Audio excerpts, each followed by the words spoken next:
Good evening, सलाम, नमस्ते। आज हमारे साथ बेहद खास मेहमान एशियाई ब्रेडमैन जहीर अब्बास साहब हमारे साथ हैं और जहीर अब्बास साहब से आज गुफ्तगू हम क्रिकेट से जुड़े कई मसलों पे करेंगे और खास तौर से पहले तो उनको ढेर सारी शुभकामनाएं। हिंदुस्तान की तरफ से आईसीसी हॉल ऑफ फेम में जहीर साहब का नाम शामिल किया गया है और आज हम सब बहुत लकी हैं, किस्मत वाले हैं कि जहीर साहब से रूबरू होने का मौका मिल रहा है। ऑल टाइम ग्रेट बैट्समैन की लिस्ट बनेगी तो उसमें जहीर साहब का नाम जरूर होगा, क्योंकि हम सब देख बहुत कम पाए हैं, लेकिन जितना सुना है और जितना समझा है, जहीर साहब का नाम हमेशा गोल्डन वर्ड्स में लिखा जाएगा क्रिकेट में। और जहीर साहब आज हमारे साथ हैं, क्रिकेट पे बातचीत उनसे करेंगे। लेकिन पहले जहीर साहब, हिंदुस्तान की तरफ से, इंडिया न्यूज परिवार की तरफ से आपको ढेर सारी शुभकामनाएं आईसीसी हॉल ऑफ फेम में आने के लिए। बड़ी मेहरबानी आपकी, बड़ी इनायत है और मैं आप लोगों का सबका शुक्रगुजार हूँ कि आप मुझे इतनी शुभकामनाएं भेजते रहते हैं कि मत पूछे। बहुत ज्यादा आते हैं, बहुत ज्यादा आपकी तरफ से फोन आते हैं और मुझे बड़ी खुशी मिलती है। जैसा वो कहते हैं ना, देर आए दुरुस्त है। आपको लग रहा है थोड़ी देर में रिकॉग्नाइज किया आईसीसी ने हॉल ऑफ फेम में जगह देने के लिए? हाँ, सुनील गावस्कर भी यही कह रहा था कि बहुत देर में किया है, लेकिन चलो जो भी है, देर आए दुरुस्त आए, कम से कम आ तो गए ना इस हॉल ऑफ फेम में। जहीर साहब, लेकिन वो आपने सुनील गावस्कर का नाम लिया तो बड़ा एक किस्सा वो जहन में आता है कि जब आप इंडिया के अगेंस्ट ढेरों रन बनाते थे तो कहते थे कि जहीर अब बस करो। ये कहानी बड़ी फेमस है, इस बारे में बताएं, क्योंकि आपने सनी भाई का नाम लिया तो मेरे जहन में अचानक आ गया कि ये पूछूं जरा कि क्या मसला था ये इंडिया में, बॉम्बे में और दूसरी ख्याल में पूरे इंडिया में एक होर्डिंग लगी थी जिसमें लिखा था कि वो अमूल बटर का वो था, सारे वो होर्डिंग्स वगैरह, तो एड्स वगैरह थे, तो उसमें उन्होंने कहा था कि जहीर अब AB अब्बास, तो ये एक बड़ा हिट हुआ था उनका, ये अमूल बटर का ये एड। और अभी भी सारे लोग जो हैं, हालांकि क्रिकेट छोड़े हुए भी इतना अच्छा हो गया है, लेकिन अभी भी लोग उसी ऐड की बातें करते हैं। तो मैं अमूल बटर बनाने वालों को भी ये कहता हूं कि भाई बहुत अच्छे अच्छे ऐड बनाए हैं आपने। एक मेरे नाम से भी अभी तक लोग वही बातें करते हैं अमूल बटर के नाम से कि जी वो आपका ऐड जो था वो बड़ा ये अच्छा था और हमने सबने एंजॉय किया। तो उनको भी मेरी तरफ से आप बड़ी शुभकामनाएं दीजिएगा। शुभकामनाएं जी, बिल्कुल देंगे। जहीर साहब, थोड़ी आप अपने क्रिकेटिंग करियर के बारे में थोड़ी आपकी बात करें, फिर हम मॉडर्न क्रिकेट पे आएंगे। सेकंड टेस्ट मैच में ही आपने पाकिस्तान के लिए जो ऑल टाइम कहते हैं सबसे बड़ा स्कोर है टेस्ट क्रिकेट में, 274 रन की पारी आपने खेली थी और उसके बाद एशियाई ब्रेडमैन के नाम से आपको खिताब मिला। उसके बारे में कुछ बताएं, कैसे एशियाई ब्रेडमैन आपको कहा जाने लगा? वो ऐसा है कि जब 1971 में जब आप पैदा नहीं हुए थे तो उस वक्त हमारी पाकिस्तान की टीम जो है वो वूस्टरशायर खेलने गई थी। जो भी बाहर की टीम आती है, इनॉग्रल मैच जो है वो वूस्टर में खेलती है। अच्छा। तो हमारा मैच वूस्टर से था, तो मैंने उसमें 111 रन स्कोर किया था। तो सारे अखबारों में हेडिंग थी, एक टाइम्स में, जो यहाँ का इंग्लैंड का जो टाइम्स अखबार है, उसने ये लिखा था कि meet the Asian Bradman from Pakistan.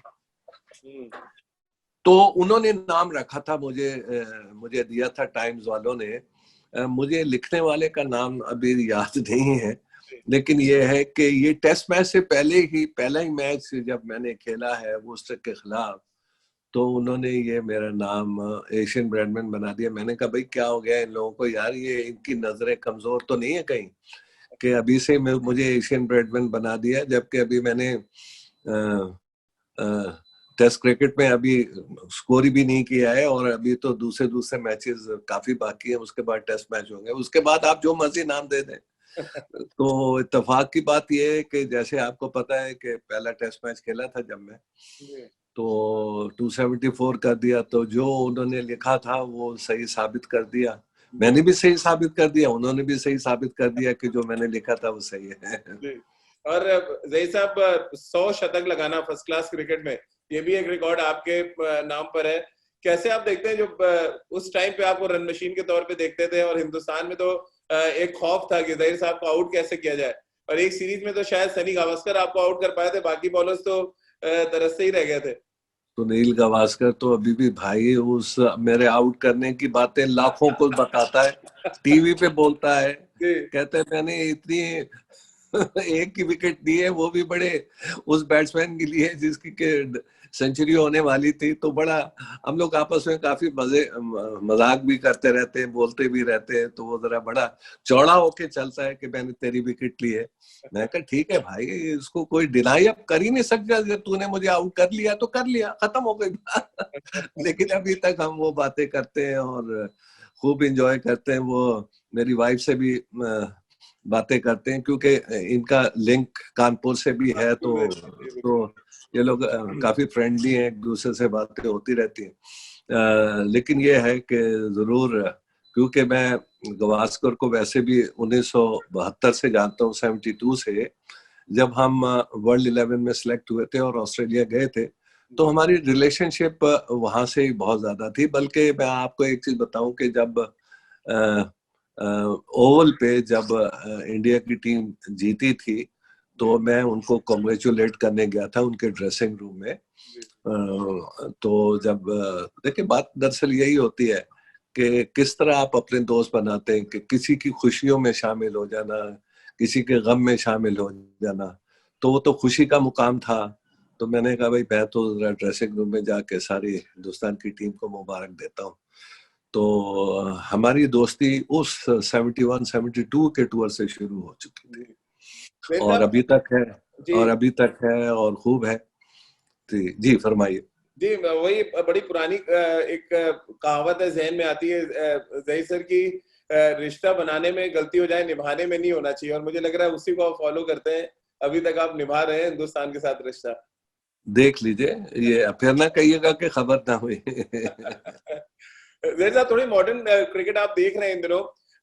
आपने सुनील गावस्कर का भी एरा देखा, फिर सचिन तेंदुलकर का एरा देखा, और रिटायरमेंट में हमने आपके साथ 3-4 दिन शो भी किए थे मुंबई में।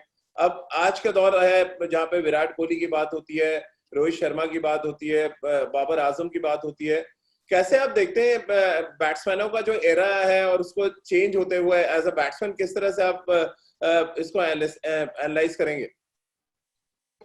देखिए जी, तीनों जो आपने नाम लिए हैं, जी, विराट कोहली, और रोहित, रोहित शर्मा जी, और हमारे बाबर। बाबर, जी ये तीनों ही बहुत ही क्लासिकल प्लेयर हैं। जी रोहित ने तो बता ही दिया है कि मैं कितना बड़ा प्लेयर हूँ। उन्होंने मैचेस ज्यादा खेले हैं और उनकी परफॉर्मेंस बताती है। देखिए, हमारे यहाँ क्या है कि कुछ लोग पहले से ही बहुत ज्यादा नाम दे देते हैं, बड़ा बना देते हैं, जी जी जी। लेकिन बड़ा बनने के लिए बड़े काम भी करने पड़ते हैं।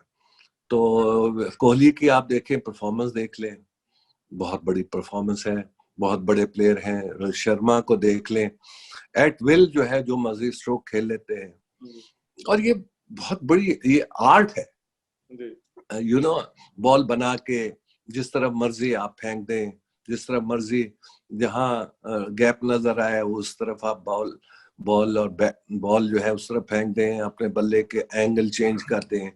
तो ये सारी खूबियां जो है शर्मा में भी है, कोहली जी में भी है। और मैं यही कहता हूँ कि ये गेम जो है ना, जिसके पास इस किस्म के आर्ट होते हैं वो ही बड़े बड़े स्कोर कर पाते हैं। और मैं हिंदुस्तान की टीम के इन दो प्लेयर्स का नाम लेता हूं, जो कि वाकई जब मैं इनकी बैटिंग देखता हूं तो देखता रहता हूं, जब तक आपको, कि ये। नहीं सर, आपको अपने कवर ड्राइव याद आते हैं जब रोहित शर्मा की बैटिंग आप देखते हैं? बड़े अच्छे कवर ड्राइव्स वो करते हैं, और आप अरे साहब, कवर हम तो कुछ भी कवर ड्राइव मारते नहीं मारते थे जितना शर्मा जी और कोहली साहब मारते हैं।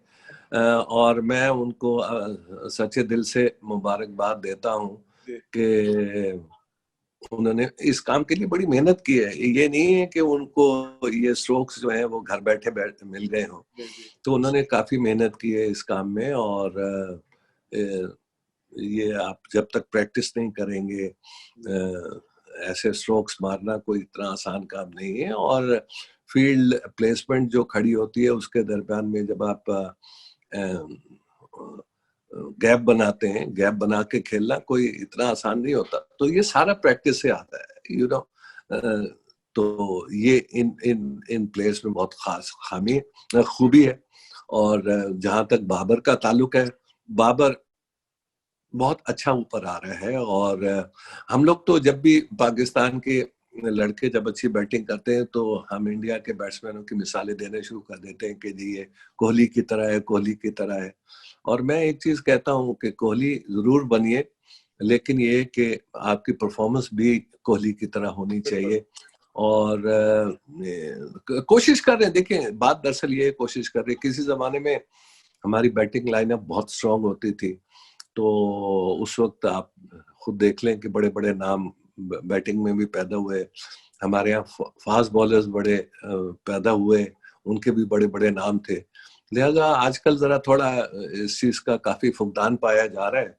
तो देखिए अब कभी कभी ऐसा टाइम भी आता है कि प्लेयर्स मिलना मुश्किल हो जाते हैं, लेकिन फिर जब आते हैं तो जिस तरह इंडिया में भी एक अरसे में गैप आया था, इन अच्छे अच्छे प्लेयर्स जो थे वो कम मिलते थे। लेकिन बात यह है कि इंडिया की बैटिंग लाइनअप बहुत स्ट्रांग है। अब इस वक्त मेरा ये ख्याल है कि इस वक्त दुनिया की सबसे बेस्ट बैटिंग लाइनअप भी वही है। और काफी काफी इम्प्रूवमेंट है हिंदुस्तान के टीम में। सर थोड़ा थोड़ा निराश हुए बाबर आजम ने, जो इंग्लैंड के खिलाफ अभी बैटिंग करी है, स्टार्ट अच्छा मिल रहा था, कन्वर्ट नहीं कर रहे थे, और शायद पाकिस्तान इस सीरीज में बैकफुट पर है। तो उसका बड़ा रीजन ये है कि Babar Azam up to the potential नहीं खेले हैं इस सीरीज में।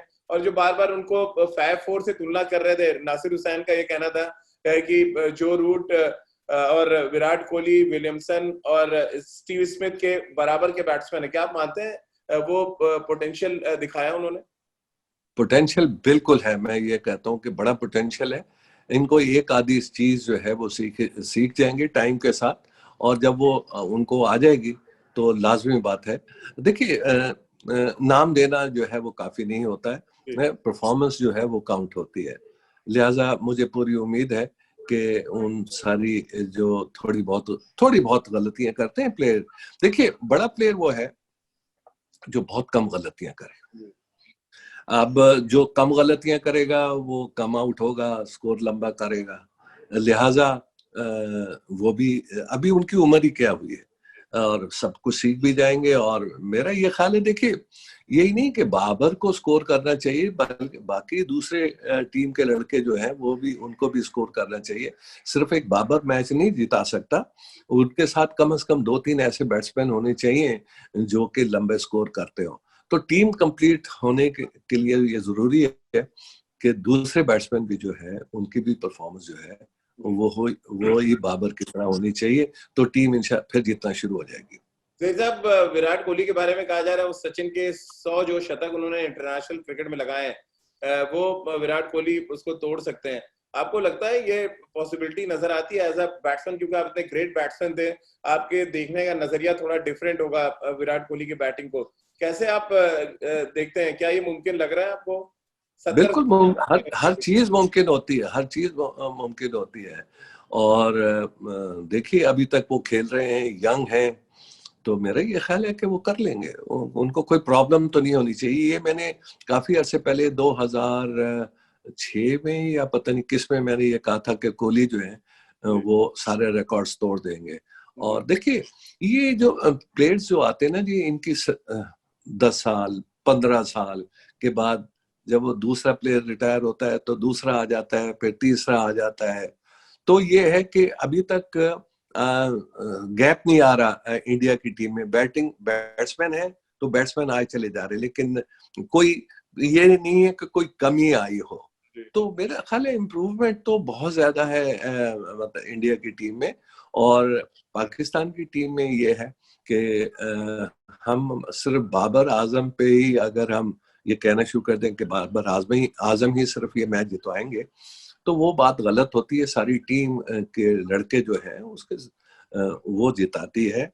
और बाबर के साथ दूसरे भी, अगर हमें 3 और अच्छे बैट्समैन मिल जाएं तो हमारी टीम जो है वो बहुत अच्छी हो जाएगी, और जिसकी मुझे कभी इम्कानात नजर आ रहे हैं कि जरूर अच्छी हो जाएगी, जल्द अच्छी हो जाएगी। सही साहब, एक एक चीज बड़ी इंपॉर्टेंट आपने कही थी कि एक ट्रांजैक्शन पीरियड होता है, पाकिस्तान में वो पीरियड चल रहा है। हिंदुस्तान में जो क्रिकेट अगर दोबारा से बहुत उनका ग्राफ ऊपर गया, उसका बड़ा रीजन है कि फास्ट बॉलर्स बड़े अच्छे आ गए हिंदुस्तान में, और ऐसा लग रहा है पाकिस्तान की जो फैक्ट्री हुआ करती थी फास्ट बॉलर्स की, वो हिंदुस्तान शिफ्ट हो गई है। देखिए ने कुछ सीख लिया ना, सीखना भी तो एक आर्ट है जी। और उसमें हमारे बॉलर्स ने भी काफी से ज्यादा हम इंडिया के बॉलर्स की मदद भी की है। वसीम भी आते रहे, वो भी कुछ सिखाते रहे। आर्ट सिखाना कोई बुरी बात नहीं है, किसी को भी अगर आप आर्ट सिखाते हैं तो अच्छी बात होती है। मैं तो बहुत खुश होता हूँ कि कोई भी, जब मेरे जमाने में जब मैं खेला करता था तो इंडिया के, या जब मैं रिटायर भी हो गया था तो इंडिया के काफी प्लेयर मेरे पास आया करते थे, मुझसे पूछा करते थे। तो ये तो बहुत ही अच्छी बात है, बहुत ही अच्छी बात है कि एक दूसरे की मदद जो है वो ही इंसान को ऊपर लेके जाती है। और क्यों ना हो, इल्म सीखना या क्रिकेट सीखना या बैटिंग टेक्निक सीखना या बॉलिंग सीखना। अब आपको पता है, जैसे अभी आपने फरमाया कि आपकी बॉलिंग बहुत अच्छी हो गई है, इसमें कोई शक नहीं है कि इस वक्त आपके पास फास्ट बॉलर्स की जो बैटरी है, बहुत ज्यादा तो फास्ट नहीं है, लेकिन ये है कि मीडियम पेसर्स हैं जो कि पेनिट्रेट सही करते बॉल को अंदर और बाहर। ईशांत शर्मा, फिर बुमराह आए, और उसके बाद अब नवदीप सैनी एक और बड़ा टैलेंट आया है, बड़ा इम्पैक्ट, जो इम्पैक्ट वर्ल्ड क्रिकेट में जहीर भाई कहते हैं, वो इम्पैक्ट डालने का काम किया इन फास्ट बॉलर्स ने। बस वही मैंने कहा ना कि आपके बैट्समैन जो है दुनिया के सबसे बेस्ट बैट्समैन है और आपके बॉलिंग अच्छी हो गई, लिहाजा आपकी कॉम्बिनेशन ऐसी हो गई है कि आप मैचेस जीत रहे। और अगर आपका कॉम्बिनेशन सही ना हो, जिसमें आपके पता ये चला बैटिंग में तो आपने स्कोर कर दिया, बॉलिंग में आपकी टीम दूसरी टीम को आउट ना कर सकी, तो उसका तो फिर नतीजा यही है कि मैच जो है वो आपके फेवर में नहीं जाता। लिहाजा ये दोनों चीजें जो आ गई, और फिर तीसरी बात ये है कि आपकी फील्डिंग वो भी काफी से ज्यादा इंप्रूव हुई है, इसमें कोई शक नहीं है। बिल्कुल। और क्या हम जहीर भाई आपके हवाले से ये कह सकते हैं कि इस समय मॉडर्न क्रिकेट में हिंदुस्तान की टीम बेस्ट है, कम से कम दो फॉर्मेट्स में, वनडे और टेस्ट क्रिकेट में? इसमें कोई शक नहीं, बिल्कुल इस वक्त one of the best team है आपकी हिंदुस्तान की, नो डाउट अबाउट इट। देखिए जी जी जी जहीर भाई, फरमाइए अपनी बात, आप पूरी करें। ये जो चीजें आई हैं ना, ये आपने सीखी हैं, आपके प्लेयर्स ने सीखी हैं, आपके प्लेयर्स ने मेहनत की है, हमारे भी प्लेयर्स मेहनत कर रहे हैं। देखिए एक पीरियड आता है कभी, और इसमें देखिए हमने वर्ल्ड कप भी जीते हैं, हमने टेस्ट मैच में भी नंबर 1 रहे हैं, और हम चैंपियंस रहे, काफी टूर्नामेंट्स के, आईसीसी के। लिहाजा हमने भी बहुत कुछ लिया है दुनिया से, क्रिकेट की दुनिया से बहुत कुछ हमने भी हासिल किया है। अभी हमें और कुछ हासिल करना है, और इंशाल्लाह वो वक्त दूर नहीं है कि हमारी टीम भी जो है वो बेस्ट टीम हो जाएगी। जहीर साहब, T20 फॉर्मेट के बारे में कैसे आप देखते हैं? क्रिकेट को उसने इवॉल्व किया है, और या आपको लग रहा है थोड़ा सा टेस्ट क्रिकेट को नुकसान पहुंचाया? किस तरह आप देखते हैं T20 फॉर्मेट? इन दिनों बड़ा पॉपुलर भी है वर्ल्ड में पूरे, और आईपीएल होने ही जा रहा है दुबई में। जी देखिए आईपीएल और पीएसएल जो है ना, इसमें T20 में मैचेस जो होते हैं वो जल्दी खत्म हो जाते हैं, और लोग जो है वो काफी आ जाते हैं। और टेस्ट मैचेस में ये है कि लोग इंतजार करते हैं टेस्ट मैचेस में 5 दिन का, लेकिन ये है कि सही स्किल जो है एक प्लेयर की ऐसे मैचेस खेलने से आती है, टेस्ट मैचेस खेलने से आती है। और ये प्लेयर हमेशा जो है वो फर्स्ट क्लास क्रिकेट से जो ऊपर आते हैं वो ही ओडीआई में भी अच्छा खेलते हैं और T20 में भी अच्छा खेलते हैं। ये कॉन्फिडेंस का खेल है, और जैसे ही आदमी को कॉन्फिडेंस आता है, बैट्समैन को, बॉलर्स को, फील्डर्स को जैसे जैसे कॉन्फिडेंस आता है, जब आप एक करते हैं सर, अगर आपको T20 खेलने का मौका मिलता है?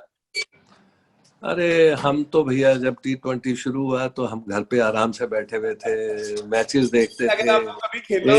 एक दफा की मैं मिसाल बताता हूँ कि एक मैच हो रहा था दुबई में, मैं और सुनील गावस्कर आपस में बैठे हुए थे, बातें कर रहे थे, तो न्यूजीलैंड के एक बैट्समैन ने स्ट्रोक खेला, तो मारना चाह रहा था वो कवर ड्राइव, और वो चली गई स्लिप में जब गई तो लोगों ने एकदम से तालियां बजानी शुरू कर दी। तो मैंने सुनील की तरफ देखा, उसने मेरी तरफ देखा, तो बोलता है जेड, अगर हमारे जमाने में कोई इस किस्म की शॉट मारता तो हमारा कोच क्या करता? तो सुनील ने कहा, भाई यही कहता कि ग्राउंड के 5 चक्कर लगाओ, ये तुमने गलत शॉट क्यों खेला? तो जब अप्रोच आपकी और आपके कोच की इस किस्म की हो जाए कि आपको गलत नहीं खेलना, विकेट पे ही जमे रहना है, तो फिर रिजल्ट्स तो अच्छे निकलेंगे। जी जहर भाई, तभी मैं पूछ रहा हूँ कि अगर आपको T20 खेलने का मौका मिले, मैंने सनी भाई से एक दिन सवाल किया था, तो बोला कि मैं रोहित शर्मा जैसा बल्लेबाजी करना चाहूंगा अगर मुझे T20 खिलाया जाए। आप क्या जहन में आता है, कौन सा ऐसा बैट्समैन है जिसके तरह बल्लेबाजी करना चाहेंगे? मैं खुद अपनी तरह बैटिंग करना चाहूंगा। मेरे पास भी कम स्ट्रोक्स नहीं थे, हर किस्म के स्ट्रोक थे, तो आप किसी तरफ गेंद कर इनोवेशन जहर भाई करेंगे आप, जैसे एबी डिविलियर्स वो पीछे भी चौके छक्के मारते हैं, लेट के भी मार देते हैं। वो मुझे नहीं पता है, लेकिन ये है कि देखिए ये सब जब खेलते होते हैं तो फिर ही पता चलता है कि मैं क्या नए स्ट्रोक्स खेलूंगा, नए स्ट्रोक्स लाऊंगा। हो सकता है मैं ऐसे स्ट्रोक्स खेल लेता जो कि आज तक कभी किसी बैट्समैन ने ना खेले हो, तो वो मेरी एक नई इजाद होती, इनोवेशन होती। लेकिन ये जरूर है कि T20 ने भी नए नए स्ट्रोक्स खूब सिखा दिए हैं प्लेयर्स को, जो कि बड़ा प्लेयर जो है, जो बड़ी इनिंग्स खेलने वाला प्लेयर जो है, वो कम स्ट्रोक खेलता है इस किस्म की। लेकिन ये है कि अब वक्त ने ये भी बता दिया है कि नए नए किस्म के स्ट्रोक्स आ गए। इवन मैं तो ये टेस्ट मैच भी देख रहा हूँ कि कुछ बैट्समैन जो जिन्होंने 200 भी किए और जिन्होंने कोई 100 किया है, ऐसे इंग्लैंड के बैट्समैन, उन्होंने भी T20 की तरह से शॉट्स मारे। चलिए, बहरहाल ये चीज एक नई चीज शुरू हुई है जो कि हमारा क्राउड पसंद करता है, और हम किसके लिए खेलते हैं? अपने लोगों के लिए खेलते हैं। अगर लोग जब आते हैं तो प्लेयर्स को दात मिलती है और लोग खुश होते हैं। और अब तो ये मैटर करता है T20 में कि अगर आप गलत शॉट भी मारते हैं, और अब तो देखिए छक्के ऐसा लगने लग गए हैं क्योंकि ग्राउंड छोटे हो गए हैं और बल्ले देखे इतने मोटे मोटे हो गए हैं कि अगर आपकी मिस हिट भी हो तो वो भी 6 हो जाता है। तो आजकल छक्कों की बारिशें होनी शुरू हो गई हैं।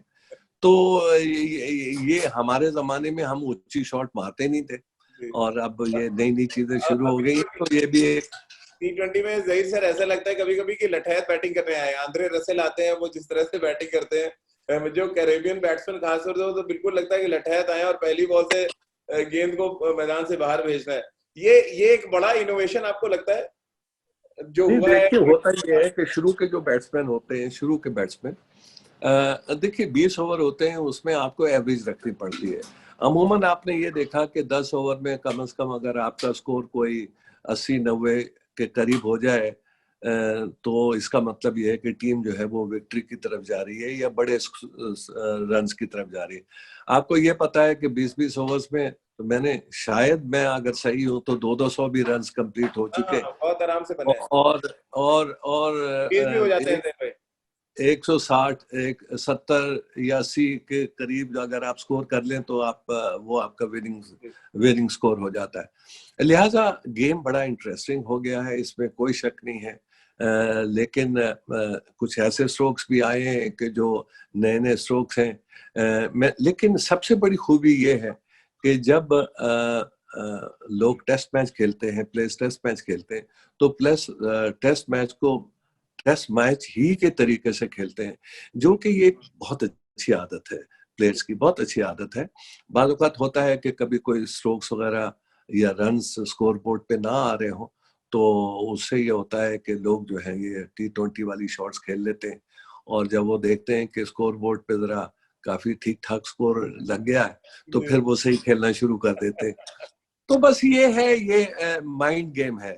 माइंड गेम में अगर आप पूरा उतर जाते हैं और आपकी नर्व्स जो है काफी स्ट्रांग है, तो ये गेम, ये सारी चीजें यही है कि नर्व स्ट्रांग हो, आपकी बैटिंग की स्किल बड़ी जबरदस्त हो, आप गैप्स ढूंढ लेते हो आसानी से, और आप ऑन द फीट, अपने फीट पे काफी तेज हो, सिंगल्स ले लेते हो, सिंगल्स के बाद औकात आप 2 रन्स ले लेते हो। तो फिटनेस जो है एक और चीज ऐसी आ गई है जो कि हर प्लेयर्स में होनी चाहिए। अगर प्लेयर जो है वो अपनी फिटनेस में पूरा नहीं उतरता है, तो इतनी तेज क्रिकेट में फिर जरा उसको दुश्वारी पेश आती है। जहीर भाई, बस दो सवाल मेरे और रह रहे हैं। एक तो हिंदुस्तान पाकिस्तान के बीच में दोबारा से क्रिकेट शुरू होते क्या आप देख रहे हैं? क्योंकि हमेशा क्रिकेट ने एक ब्रिज बनाने का काम किया दोनों देशों के बीच में। ये ब्रिज क्रिकेट के नाम से था। अब ये क्रिकेट क्योंकि नहीं हो रही है, इसलिए शायद रिश्ते भी थोड़े सुधर नहीं रहे। आपको लग रहा है क्रिकेट होनी चाहिए हिंदुस्तान और पाकिस्तान के बीच में? भैया क्यों नहीं होनी चाहिए? ये स्पोर्ट्स है, स्पोर्ट्स को स्पोर्ट्स के तरीके से खेलना चाहिए। और आपको पता है कि जब हिंदुस्तान की टीम पाकिस्तान में आती थी तो, और जीत के भी बाल औकात गई है, तो लोगों ने यहाँ हिंदुस्तान की टीम की बहुत तारीफ की है। और सिक्योरिटी वाइज भी मैं कहता हूँ सब बहुत ही अच्छी पोजीशन है, ऐसी कोई प्रॉब्लम नहीं है। लिहाजा हिंदुस्तान और पाकिस्तान के मैचेस होने चाहिए ताकि लोग जो हैं वो अपने प्लेयर्स का आर्ट देख सकें, अपने मुल्क में देख सकें, बाहर देख सकें। मुझे बड़ा अफसोस होता है कि जब हिंदुस्तान पाकिस्तान एक दूसरे के खिलाफ टेस्ट मैचेस या ओडीआई या दूसरे मैचेस नहीं खेलता, सीरीज नहीं तो खेलते। जी जी सीरीज नहीं खेलते हम। हाँ, तो वो जी तो वो उससे ये है कि दुख ही होता है। हम कहते हैं कि हम कहाँ पीछे की तरफ जा रहे हैं, बजाय इसके कि हम आगे की तरफ जाएं। हम पीछे की तरफ क्यों जाना शुरू हो गए? लिहाजा एक दिन आएगा कि पाकिस्तान और इंडिया दोबारा से टेस्ट सीरीज और बाकायदा तौर पे खेलेगा। ये नहीं कि एक सीरीज खेल ली तो फिर 18 साल के बाद बिल्कुल दूसरे मैचेस खेलना शुरू हो गए। आखिरी सीरीज जहीर भाई, मुझे याद है महेंद्र सिंह धोनी गए थे जब परवेज मुशर्रफ साहब ने बड़ी तारीफ की थी उनकी जुल्फों की, और पाकिस्तान में वो बहुत ज्यादा लोकप्रिय भी हुए। जब वो रिटायर हुए तो मुझे याद है पाकिस्तान में इतनी ज्यादा प्रेज किया गया उनको, एज एम्बेसडर के तौर पे उनको देखा गया। और सौरव गांगुली भी कुछ ऐसे ही काम करके आए थे जब वो कप्तान थे। हिंदुस्तान कप्तानों के मामले में भी बहुत अमीर रहा है। जहीर साहब, आपको लग रहा है आपके यहाँ इमरान खान के बाद दूसरा कोई लीडरशिप क्वालिटी नजर नहीं आई हिंदुस्तान में? लग रहा है एक बैटन है जो आप दिए जा रहे हैं सौरभ से पहले अजहर थे, फिर सौरभ के बाद महेंद्र सिंह धोनी आए, फिर राहुल द्रविड़, अनिल कुंबले और अब विराट कर रहे हैं। कैसे आप देखते हैं ये लीडरशिप क्वालिटी क्या क्रिकेट में बहुत जरूरी होती है? बहुत ज्यादा जरूरी होती है, बहुत ज्यादा जरूरी होती है, और दूसरे की साइकी के साथ खेलना पड़ता है आपको। और ये मैंने देखा है कि हिंदुस्तान में ऐसे प्लेयर्स आए हैं, ऐसे कप्तान आए जो बड़े समझदार हैं, वेल बैलेंस्ड लोग हैं। और हर चीज, जैसे धोनी, मुझे धोनी बहुत पसंद, मुझे बहुत ज्यादा पसंद। उसकी कप्तानी से अपने काम से काम रखता है और कप्तानी करता रहता है। तो यही वजह है कि उनकी कप्तानी में भी आपने वर्ल्ड कप वगैरह जीते और दूसरे टूर्नामेंट्स खेले। आप लोगों के कप्तान माशाल्लाह बहुत ही अच्छे आए हैं। हमारे इमरान अच्छे आए थे कप्तान, और इस तरह से मैं ये चाहता हूँ कि कप्तान लगते हैं जहीर सर आपको? जी, विराट कोहली कैसे कैप्टन लगते हैं आपको?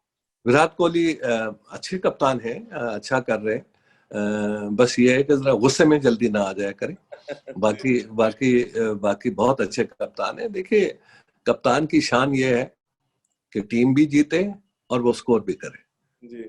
तो शान तो वो दिखा रहे हैं अपनी, कोहली जी। तो मैं तो wish him best of luck. कि अब ये जरूर है कि पहले वो धोनी साहब से पूछ लिया करते थे कि क्या एक सीनियर प्लेयर था, अब ये कि एक सीनियर प्लेयर नहीं होगा, तो अब ये कि थोड़ा बोझ जो है वो उन पर आ जाएगा। और कोहली जी इंशाल्लाह मैं ये देखूंगा, मैं अब देखूंगा जब टेस्ट मैचेस, तो आपको फिर बताऊंगा कमेंट्स के अब इस वक्त पहले कैसे कप्तान है। और जब धोनी जी साथ खेला करते थे तो उनकी परफॉर्मेंस एज ए कैप्टन क्या रही है। जी जी जहीर साहब, आखिरी सवाल आपसे करूंगा। वर्ल्ड में 4 बल्लेबाजों की बहुत चर्चा है एज अ एशियाई ब्रेडमैन, आप कैसे रेट करेंगे स्टीव स्मिथ, केन विलियमसन, जो रूट और विराट कोहली? अगर नंबर देने हो उनको 1 2 3 4 तो क्या देंगे आप? नहीं, जरा आस्था बोलिए, नाम आस्था से लीजिए। मैं कह रहा हूँ 4 जो नाम है जहीर साहब, एक तो विराट कोहली, देन जो रूट, केन विलियमसन और स्टीव स्मिथ। अगर टेस्ट क्रिकेट में इनको रैंक करना हो तो 1 2 3 4 कैसे करेंगे? कोहली कोहली अच्छा, कोहली उसके बाद नंबर 1। सेकंड नंबर पे? रूट बहुत अच्छा खेल रहे हैं, रूट बहुत अच्छे। ये आपने मुझसे ऐसा सवाल किया कि मैं जरा थोड़ा सा उसका सही जवाब नहीं दे पाऊंगा, लेकिन ये जरूर है कि कोहली मेरी नजर में one of the best batsman, इसमें कोई शक नहीं। थैंक यू जय सर, ढेर सारी एक बार फिर से आपको बधाई हिंदुस्तान की तरफ से, और बहुत बहुत शुक्रिया हिंदुस्तान की तरफ से भी, इंडिया न्यूज परिवार की तरफ से भी, कि आपने टाइम निकाला। क्योंकि आपसे जो बात करके जितना हम लोग सीखते हैं, उतना ही जब हमारे व्यूवर्स आपको सुनेंगे तो वो भी बहुत कुछ सीखेंगे, समझेंगे। और जो आपकी विश है कि हिंदुस्तान और पाकिस्तान की टीमें एक बार फिर टेस्ट क्रिकेट कम से कम खेलती नजर आए, इस बात की उम्मीद और दुआ हम सब भी यहाँ से कर रहे हैं। और जहीर साहब, जो पेंटिंग लगी है आपके पीछे, वो तो भाभी को बोलिएगा, बहुत जबरदस्त पेंटिंग्स हैं। और कभी मैं लंदन आऊंगा तो एक पेंटिंग में जरूर चाहूंगा कि वो मुझे भी दे, ताकि हमारे घर की शोभा बढ़े। वो आपको मना नहीं करेंगे, बिल्कुल। जी जी, तो मेरी तरफ से भी उनको सलाम बोलिएगा और नमस्ते, और ढेर सारी शुभकामनाएं भाभी को भी। और ये पेंटिंग वाकई बहुत खूबसूरत है। मैं पक्का जब लंदन आऊंगा सर तो आपके पास जरूर आऊंगा इसको लेने के लिए। एक पेंटिंग तो जरूर, मुझे बड़ी खुशी होगी आप तशरीफ लाएंगे। शुक्रिया शुक्रिया जय सर, बहुत बहुत शुक्रिया। खुश रहिए, खुश रहिए, खुश रहिए। Thank you sir. Thank you, thank you.